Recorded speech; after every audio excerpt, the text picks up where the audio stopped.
vincular essas despesas, impostos, não, que o senhor disse aí, são tributos? São tributos, né? COFINS, por exemplo, é uma fonte fundamental dessa coisa toda. O que aconteceu, lamentavelmente, é que já nos anos 90, menos de 4 anos depois que a Constituição foi aprovada, os governos perceberam que toda vez que eles pegavam impostos, né, eles teriam que distribuir com estados e municípios, governos subnacionais. Então, o imposto de renda, 50% vai lá para estados e municípios. O que é que o governo FHC, depois o governo Lula e depois a presidente Dilma fizeram na sequência? Eles começaram a aumentar contribuições que não têm que ser divididas com estados e municípios, entre elas o COFINS, por exemplo, e criaram a CPMF, tá certo? Então, tem dois lados da história. Tem um lado da receita, esse lado que não querem apontar, porque só se discute gasto, fazendo esses cálculos aí que a gente conversou. Mas não se conversa sobre receitas, tá certo? O outro lado é o seguinte: nós precisamos criar um sistema que ele tire alguns exageros e que crie uma regra que represente a demografia. Em vez de você fixar uma data, 65, 60, 58, seria bom estabelecer uma coisa dinâmica. De certa forma, essa proposta estabelece isso, mas parte de um patamar muito alto, que é um patamar de 65 de idade. Então, 49 de contribuição. 49 de contribuição para receber a média das 80 melhores contribuições. Então, veja bem, na hora de trabalhar, o trabalhador tem o salário do Brasil.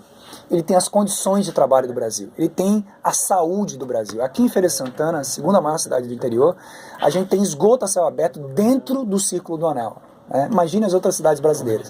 Mas na hora de se aposentar, ele vai ter que se aposentar com a idade de país nórdico, sem as condições de saúde e de trabalho de países nórdicos, né? Isto é um critério de justiça. Eu acho que facilmente você e os ouvintes dessa rádio vão concordar comigo que não é justo dar condições de Brasil e exigir um tempo de Noruega, Finlândia e Suécia. O senhor acha que é necessário fazer a reforma da Previdência agora, não nesses termos que o governo quer colocar, professor? Esse é o ponto, e a pergunta é inteligente. É simples, mas é inteligente, né? Quem pergunta isso tem um sinal de inteligente. O fato que a gente precisar reformar alguma coisa não significa dizer que qualquer reforma que surja seja positiva. Por exemplo, o brasileiro não gosta da morosidade da justiça brasileira, né? Mas qualquer reforma é boa, porque queriam fazer uma reforma para destruir a justiça do trabalho, que ainda é uma fronteira de defesa dos direitos trabalhistas no Brasil. A mesma coisa, a Previdência precisa ser reformada por uma série de critérios, tá certo? Inclusive a própria cobertura dela, inclusive porque viver de salário mínimo não garante vida digna para ninguém, né? Mas qualquer reforma que se faça não é só por isso desejável. Um outro ponto para a gente esclarecer, professor, essa questão do tempo de contribuição. Como você colocou, os 49 anos é para o teto máximo do salário da Previdência. Mas hoje, para uma pessoa que vai receber, ou para a maioria das pessoas que recebem apenas um salário mínimo, teria que contribuir quantos anos, professor, nesse novo projeto aí do governo? Veja bem, na população brasileira, a gente já tem um contingente de população muito grande que recebe salário mínimo ou próximo de salário mínimo. Então, para essa parte da população, na verdade, não vai fazer tanta diferença. A dificuldade dela é chegar aos 65 anos de idade e ter 25. E ter 25 anos de contribuição. Porque, veja bem, o brasileiro trabalha há muito tempo, mas quase metade da população está trabalhando em emprego informal. Não contribui. Para conseguir, trabalha 40 anos, mas para conseguir ter na carteirinha os 25, não dá. Então, o que acontece? Ou ele chega aos 65 e não tem uns 20 anos, ou ele não chega aos 65, tá certo? Então, há um risco muito grande. Mas o problema dessa população, agora em diante, é que se ela não conseguir contribuir, ela não vai ter mais direito ao piso do salário mínimo, que ainda existe hoje, tá certo? Vai poder receber abaixo do salário mínimo, né? Para a população que recebe um pouco mais do que isso, é uma coisa que tem que ser bem entendida, porque a pessoa está achando, muita gente está achando aqui, que integral é o salário que eu estou recebendo no momento de aposentar. Né? 49 anos, você recebe a média. Digamos que você recebe hoje a média. Não é o integral. Então você começou lá como office boy, você ajudou seu tio, etc. Tem hora que você registrou na carteira, tem hora que você não registrou na carteira. Você está ganhando lá muito pouco. Depois você entra no emprego, mantém um tempinho, tá certo? Quando você está mais velho, normalmente você tem cargos maiores, tem mais tempo, ganha um pouco mais. Mas não, você vai receber a média. A sua média vai incorporar aquele tempo que você tinha um trabalho precário ou muito inicial. Isso vai fazer sua média baixar para baixo. Então, se a pessoa recebe, em média, digamos, R$ 1.400, tá certo?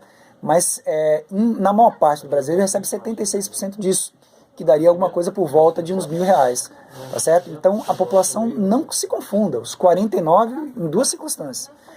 49 da média e não do trabalho. O integral não é o trabalho final, é o trabalho da média de 80%. Por exemplo, hoje o cara está trabalhando e recebe R$ 3.000 e vai se aposentar. Isso. Ele não vai receber aposentadoria de 3 mil. Não é.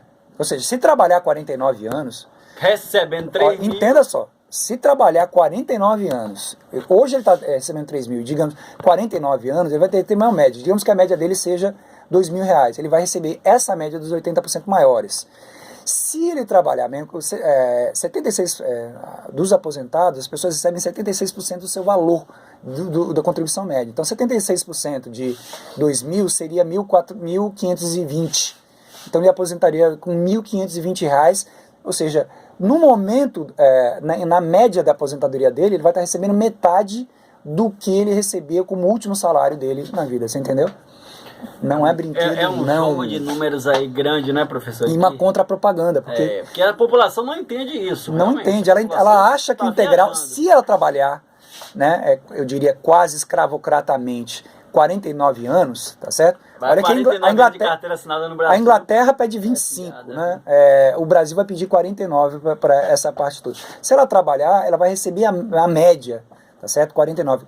Agora, isso vale talvez para o Bianchi, para mim e para você. Mas não vai valer, você é um pouquinho mais garoto, não sei não tenho dúvida, viu? Mas para a pessoa que está com menos de 30, não é por isso não. Porque cada vez que a tábua de expectativa de sobrevida aumentar, você tem um ano a mais. Então é 65 anos hoje. Daqui a 3, 4 anos é 66, 67, 68. Tá certo? Quem está começando agora, isso que hoje é 65, para ele vai ser 72 anos de idade. Daqui a meio século, isso vai ser 72 anos de idade. Você não se aposenta, imagina. Se você não receber, não vai receber integral se você não trabalhar até os 72 anos de idade. Que tal? Complicado, difícil, né, Bianchi? A realidade é essa.